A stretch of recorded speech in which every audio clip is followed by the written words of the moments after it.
Olá, eu sou Djalma Gomes, também conhecido como DJ. Nesse vídeo eu vou falar sobre projetos de implementação Oracle, comparando a atual metodologia OUM, Oracle Unified Method, com as metodologias já descontinuadas, como AIM e AIM for Business Flows, comparando processos, templates, fases e documentos. Qualquer dúvida, só me contatar que será um prazer ajudá-lo.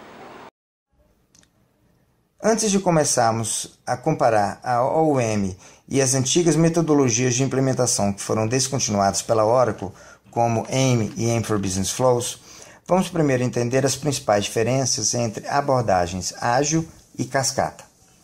Isso é muito importante porque a OUM utiliza anotações e artefatos do Scrum e alega ser uma abordagem iterativa e ágil.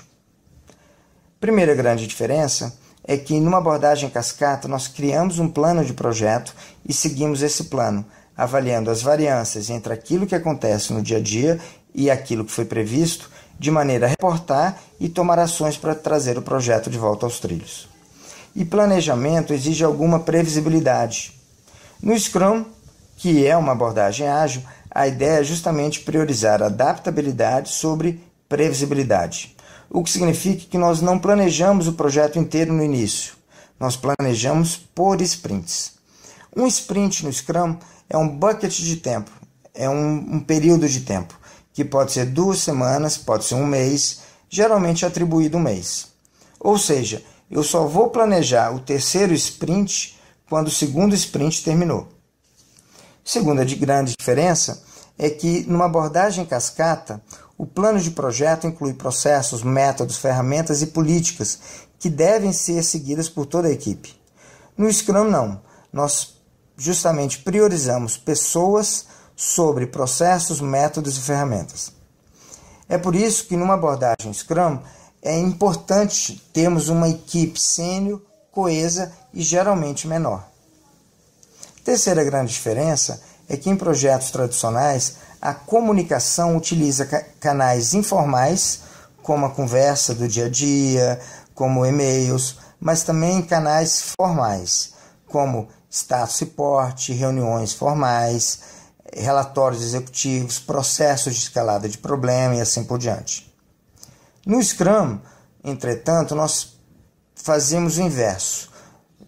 Nós priorizamos uma comunicação informal sobre comunicação formal. E a premissa para isso acontecer de maneira tranquila é que todo mundo é sênior e ético o suficiente para assumir as decisões tomadas, sem necessário formalizar.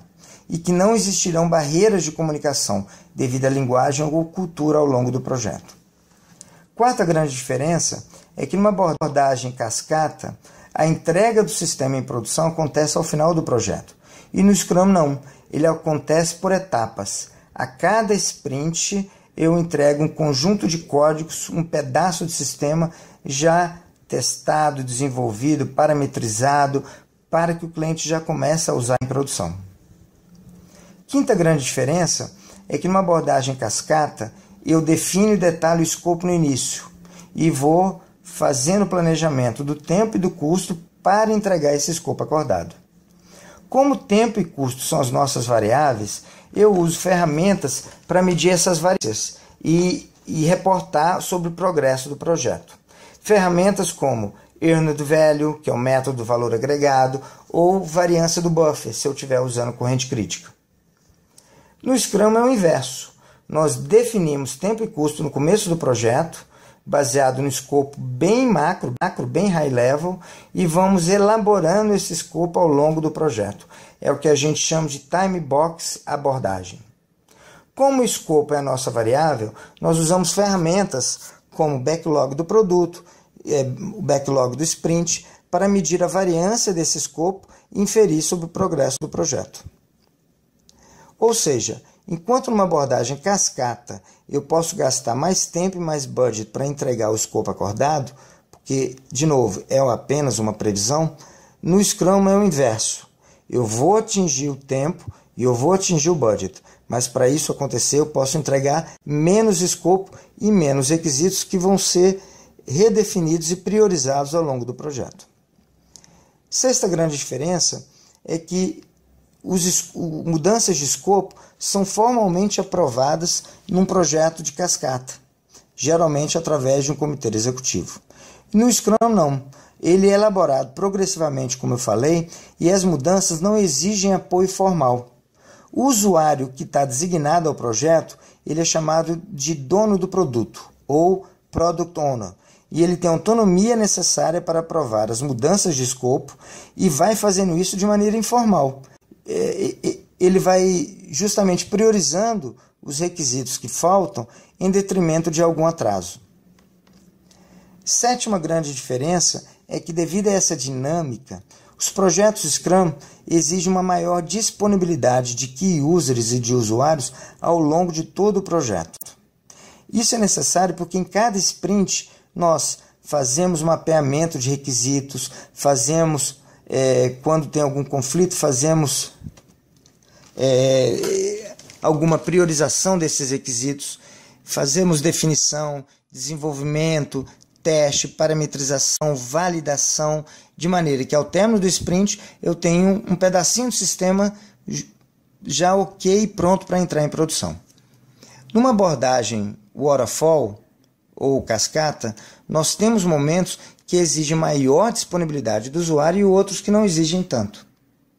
E finalmente, a oitava e última diferença é que em projetos tradicionais eu tenho uma figura que é do gerente do projeto, que é responsável pelo sucesso do mesmo.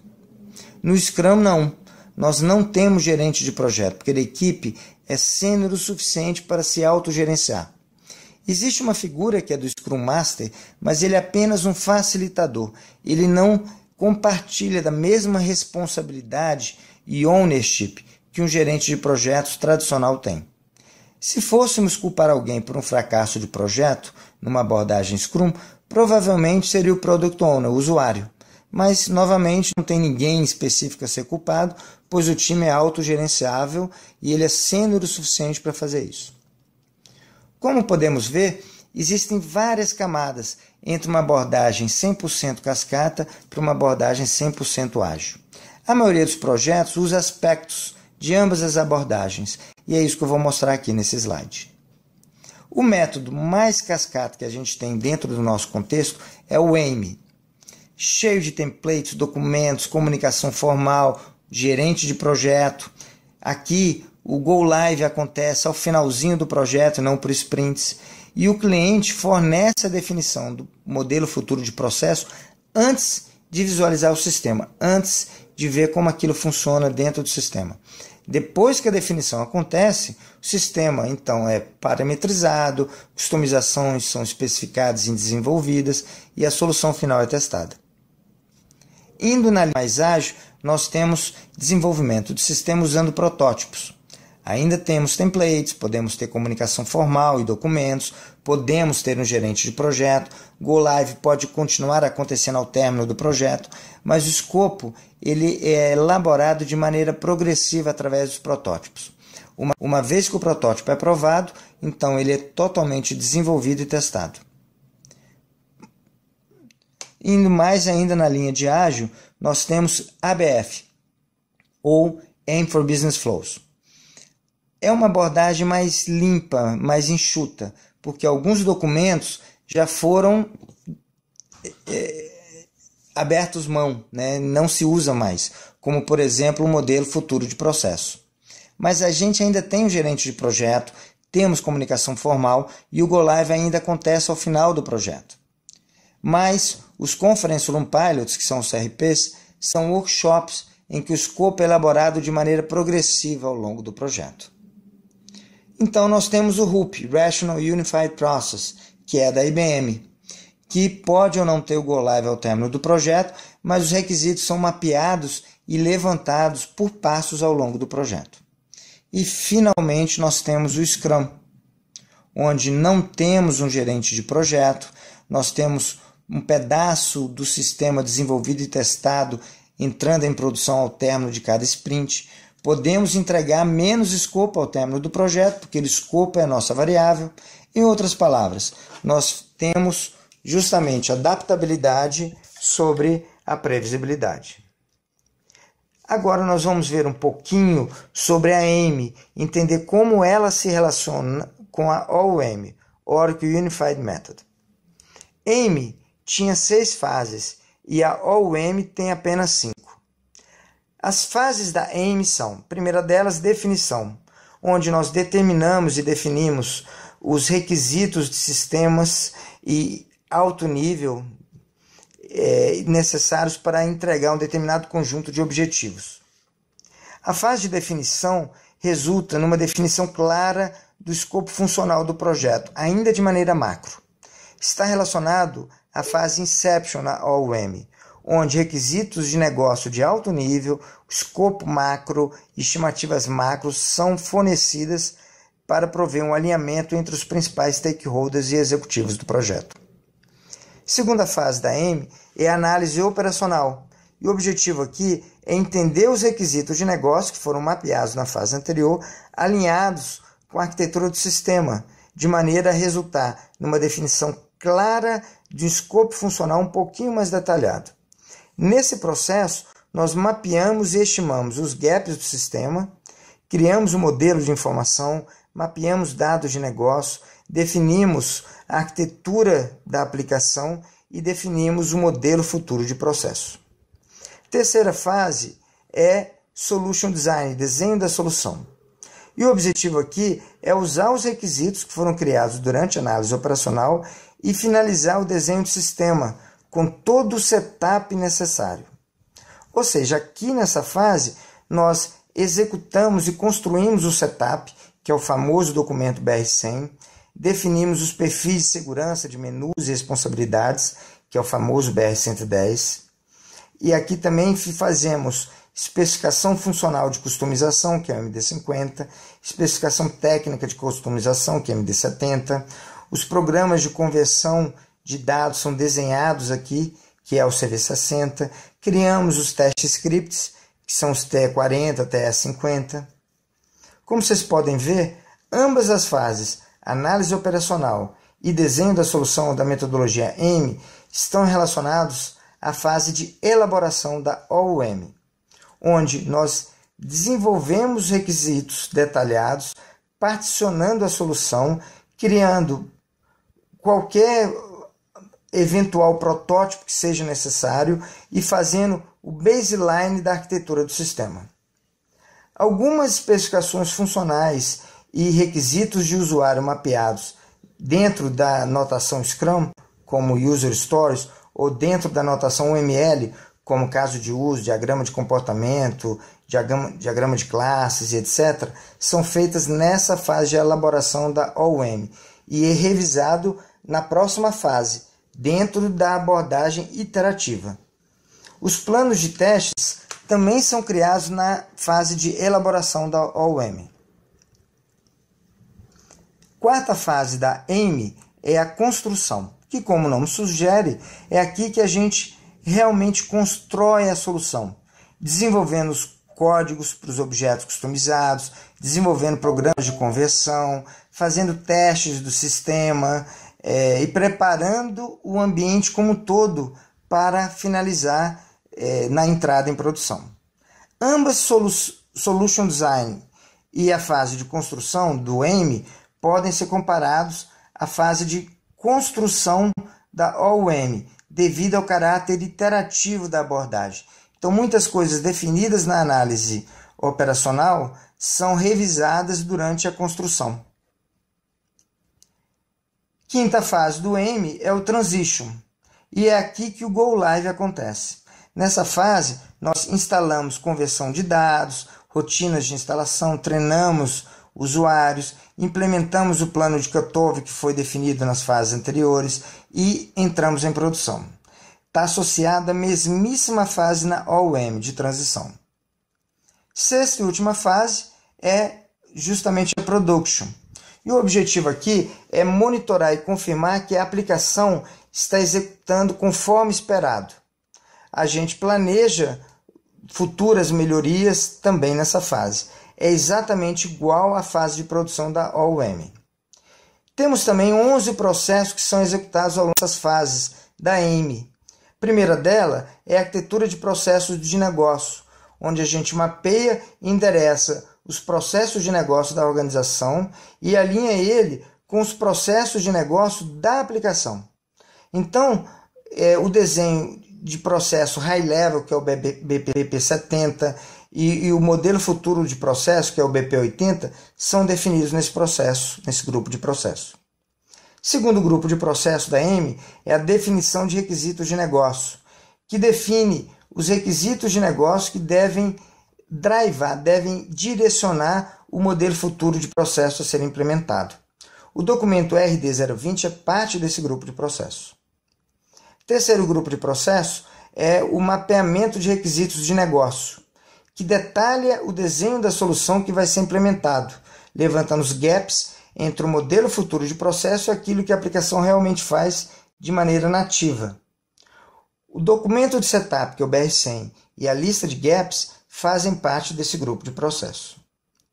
Quarto grupo de processo na AIME é a arquitetura técnica da aplicação. Isso refere à parte técnica do projeto, ou seja, hardware, instância de banco de dados, aplicação, todas aquelas atividades que são executadas por um DBA, por um OTG. Próximo grupo de processo é a construção das customizações. E tem a ver com todas as customizações, report, forms, interface, workflow, customização, enfim. A especificação funcional e a especificação técnica fazem parte desse grupo. Temos então a conversão de dados. Esse processo é direcionado para converter os dados dos sistemas legados para o novo, para o Oracle. Temos a fase de documentação, que define os requisitos e complementa a documentação já existente da Oracle. Temos a fase de System Testing, que teste o sistema, que inclui todos os testes, com exceção do teste de performance. Temos o processo de teste de performance em si, que é justamente os testes de estresse para garantir uma performance aceitável da solução integrada a ser entregue. Temos o processo de adoção e aprendizado, Adoption and Learning, que tem a ver com treinamento aos usuários finais. E tem a ver, e o último processo é a migração para a produção, que o objetivo aqui é suportar a nova solução integrada. Então as atividades aqui incluem monitorar, endereçar os issues, os problemas do sistema, medir a performance do sistema, avaliar novas melhorias que podem surgir e, propriamente, entrar em produção. Então, tanto o Go Live, a entrada em produção, quanto o suporte à operação depois, fazem parte desse grupo de processo. Vamos agora ver uma outra metodologia de implementação de aplicativos lançada pela Oracle no ano 2000. É chamada de ABF, ou Aim for Business Flows. Esta é uma abordagem mais acelerada e mais iterativa do que a AIME.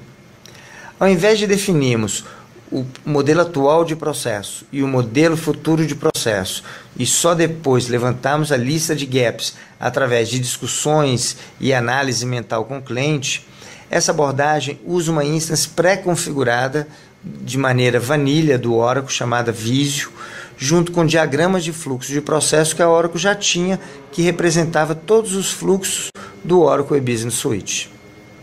A ABF tem 5 fases, assim como a OUM.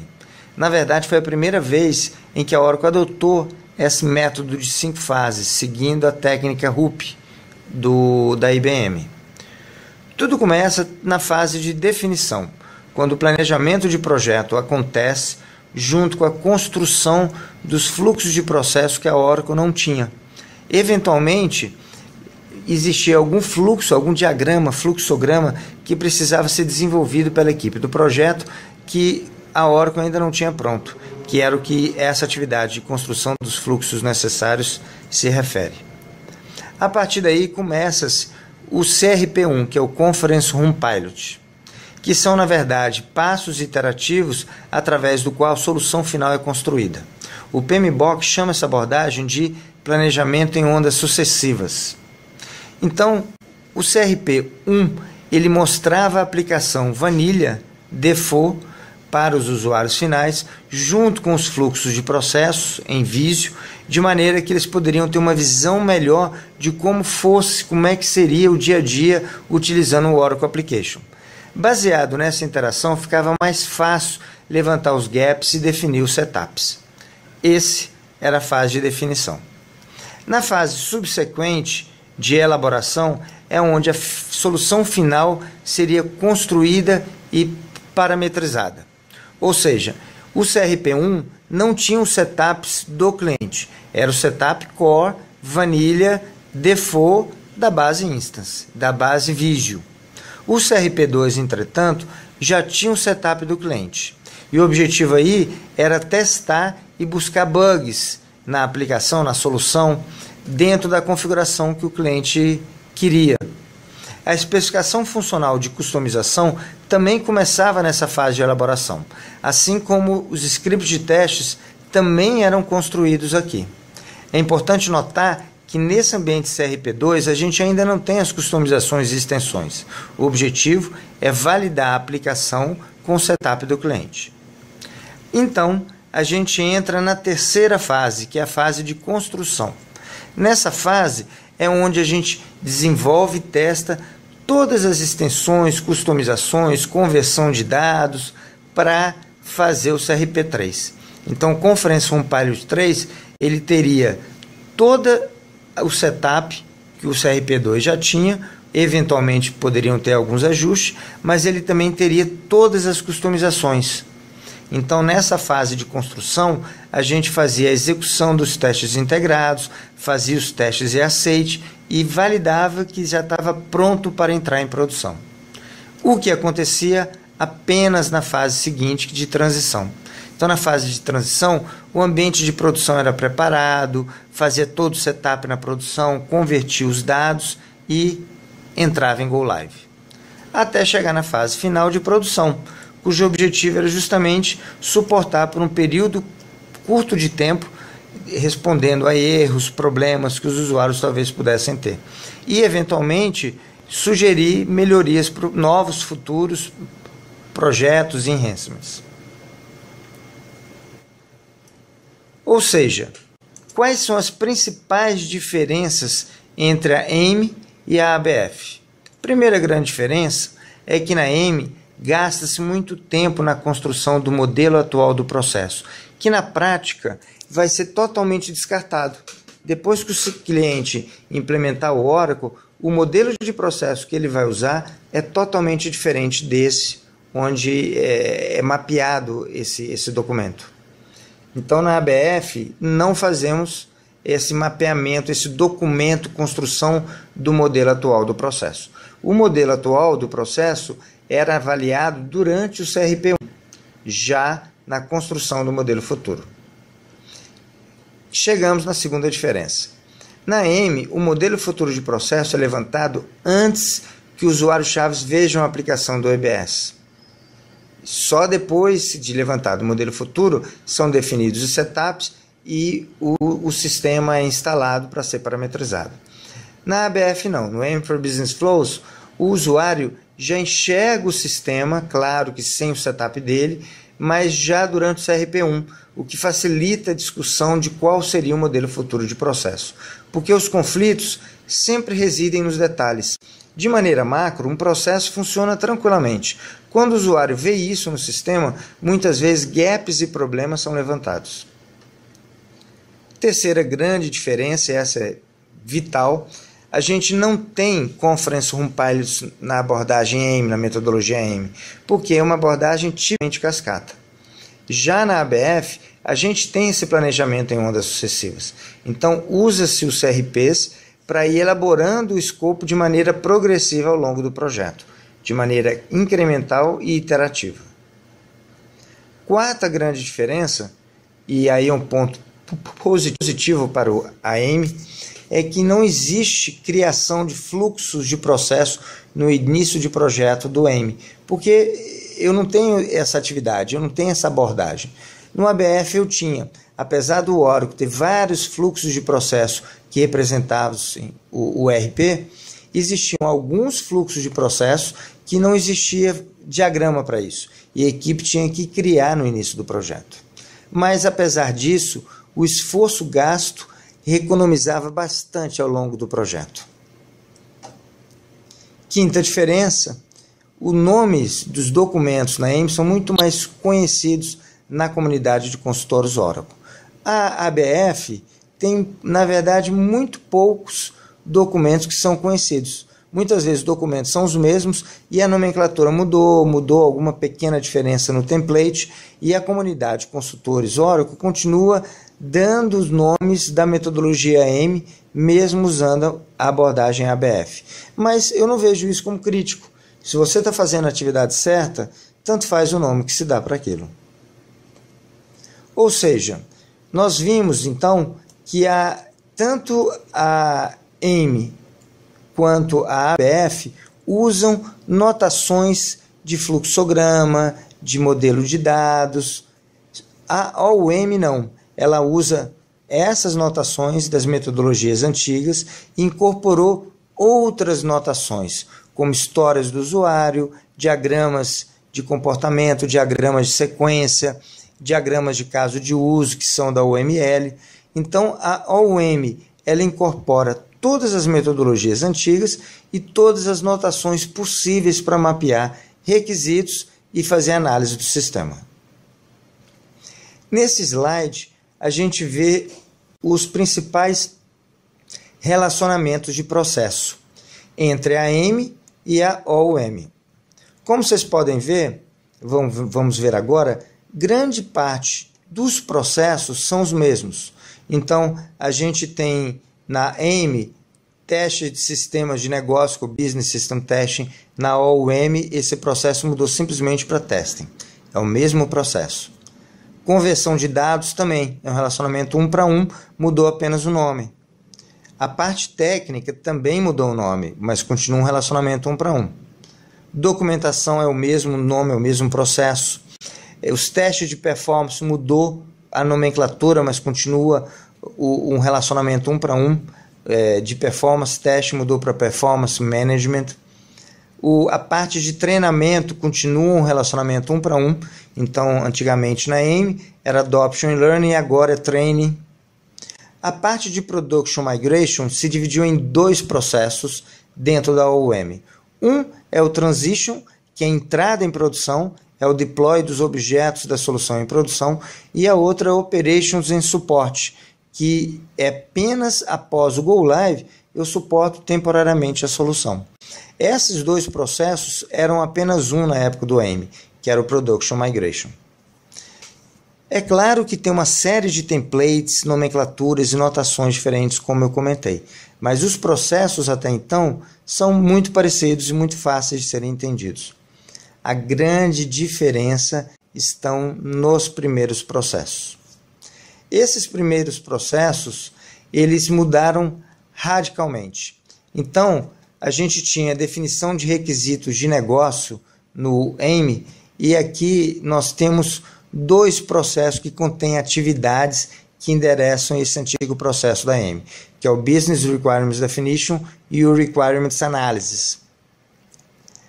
O Business Process Architecture, eu tenho N processos também dentro do lado do OUM. Idem para Business Process Mapping e Module Design and Build, que é a parte de customizações. Então, esses primeiros processos de levantamento, mapeamento, especificação, é o que ficou mais confuso dentro da OUM. Aqui, nós vimos os principais documentos e mapeamento entre as 2 metodologias, como era antes e como é atualmente. Como vocês veem, existe uma diferença pequena entre um e outro. O que muda, na verdade, são apenas nomenclaturas e o layout do template. É claro que a OUM tem uma infinidade de templates e aqui são apenas os mais utilizados. Na última linha, vocês vão ver que para substituir o famoso MD50, que é o desenho funcional de customizações, nós temos uma infinidade de documentos na OUM. E eu vou mostrar isso um pouco mais detalhado no próximo slide. Então, nesse próximo slide, nós temos os 3 documentos tradicionais da Oracle, o MD50, MD60 e MD70.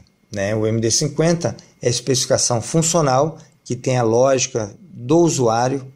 O MD60 tem toda a modelagem de tabelas e campos, e o MD70 é a especificação técnica, mostrando quais são os objetos que vão compor essa customização. Dentro do MD50, nós temos vários documentos que surgiram. Então, nós temos o primeiro deles é o RD140, que é uma especificação de requisitos, apontando os requisitos tanto do ponto de vista funcional quanto do ponto de vista técnico. O segundo documento que substituiu o MD50 é o RA021, que na verdade são as histórias do usuário, uma notação que veio do Scrum.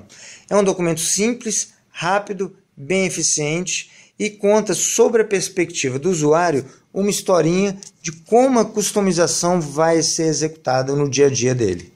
É um documento bem formatado, um dos poucos que eu achei interessante. O próximo documento que veio para substituir o MD50 é o RA015, que é o modelo de uso de caso de negócio, Business Use Case Model. E o objetivo aqui é capturar os requisitos de negócio dentro de uma notação UML, com o uso de casos de uso. Ou seja, nós vamos colocar nomes, atores, status, descrição, usando workflow, diagramas de atividade, requisitos, dono de processo e assim por diante. Outro documento que surgiu dentro da linha de especificação funcional é o RA023, que é o modelo de caso de uso. Não confundir com o RA015, que é o modelo de caso de uso de negócio. Esse RA023, ele quebra, explode o RA015 entre vários pacotes, descrevendo o uso da anotação ML para cada caso de uso de cada requisito. Temos também o RA024, que é a especificação do caso de uso. Nesse caso, ele detalha cada cenário e como que deve ser testado, mostrando não só os cenários de teste de sucesso, mas cenários de testes alternativos e de exceção. São os fluxos diferentes e distintos que a UML prevê. Ainda não terminamos, estamos chegando lá. Temos também o RA027, que é um documento onde é mencionado as regras de negócio. Ele não tem a ver com os requisitos do sistema. As regras do negócio são as regras que independem do sistema, se terá um sistema para implementá-lo ou não. É uma regra que a área de negócio definiu para ela.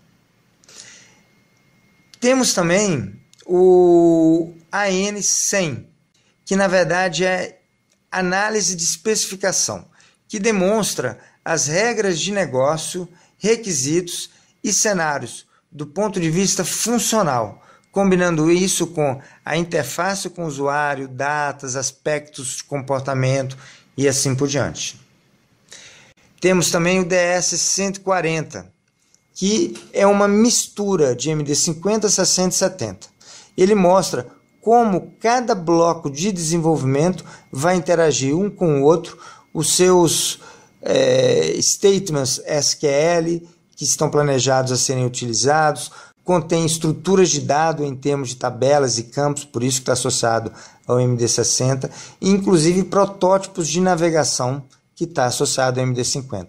Então ele faz uma mistura dos 3 documentos. Temos também o DS150, que é o design lógico do banco de dados. Então ele é muito similar ao MD60, mas tem outras informações e alguns campos de validação. Temos a N50 e a N60, que é o modelo de análise, Ambas as atividades usam o mesmo documento, que na verdade é um documento técnico, que mostra como a solução vai ser construída, definida para cada pacote e não apenas focando em requisitos técnicos, mas também tem modelo de classes, modelo de controles, modelo de fronteiras, diagramas de estados e assim por diante. Temos também o RD065, que é o Domain Model, o modelo de domínio. Esse é o primeiro corte do modelo de classe de objetos. O objetivo aqui é capturar conceitos relacionados ao domínio do problema e identificar relacionamentos entre eles. Temos o IM40, que é o design físico do banco de dados, que é um documento técnico que cobre a parte de storage, de armazenamento, que é um conceito que também não tinha na AIM.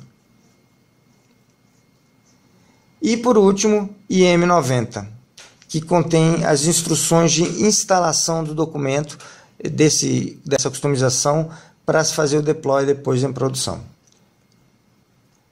Bom, como vocês viram, o simples MD50 6070 hoje está distribuído em uma miríade de documentos com notações distintas. Você vai ter que abrir cada um deles e escolher o que mais se adapta ao seu contexto. Finalmente chegamos no último slide, e eu espero que tenha sido útil. Como você pode ter visto, a OUM ela não é direcionada apenas para a implementação, mas tem vários outros ciclos de projeto que ela também endereça. Ela inclui atividades e documentos também de gerenciamento de projetos, de change management. É por isso que a gente fala que a OUM é flexível, completa e escalável. Tem N coisas e você tem que escolher aquilo que faz sentido no seu contexto. A OUM tem mais de 300 atividades distintas, mais de 300 documentos distintos. Aproximadamente 86 atividades se repetem ao longo das 5 fases. Nós temos atividades que usam até 4 templates distintos e temos atividades que não usam template algum. Temos templates sendo usado em várias atividades, usando diferentes tipos de notação, como caso de uso, histórias do usuário, fluxograma, diagrama de comportamento, diagrama de classe, diagrama de sequência, etc. É por isso que alguns templates podem parecer redundantes. Você tem que escolher aqueles que fazem sentido no seu contexto e muitas vezes até customizá-lo, adaptá-lo ao seu projeto específico. Sem comentar que uma grande número de templates não são bem formatados, na minha modesta opinião, o que faz o trabalho de preenchê-los um grande desafio. Além disso, a OUM não aponta técnicas e abordagens para change management, mas apenas templates. Eu acredito que a gente tem que fazer os nossos projetos o mais simples e enxuto possível, pois documentos eles não são uma atividade fim de um projeto, eles são apenas um meio para se atingir um determinado fim. Em outras palavras, simplicidade é o máximo. Saiba um pouco mais sobre a metodologia LeanApps, que foi criada especificamente para projetos envolvendo Oracle ABS, independente de serem upgrades, implementações ou rollouts. Eu vou apontar para você não apenas templates bem formatados, mas também técnicas interessantes a serem utilizadas especialmente para change management e te apresentar dicas muito valiosas de como gerenciar o seu projeto. Existem alguns templates que você pode fazer download dentro da seção de assinantes neste website. Alguns templates são gratuitos, você pode fazer um download de graça, mas como uma metodologia não é apenas o preenchimento de templates, iria ficar muito difícil mostrar nesse website todas as nuances de cada tipo de projeto. Eu peço que você me contate e vai ser um prazer poder te assistir com o seu projeto. Chegamos ao fim, espero que o vídeo tenha sido útil, que você tenha gostado. Vou pedir que você vá à nossa página no Facebook para dar um like lá. Não gasta tempo, você vai gastar 5 segundos para fazer isso e me colocar à disposição para qualquer dúvida. Agradeço o seu tempo por assistir esse vídeo. Muito obrigado.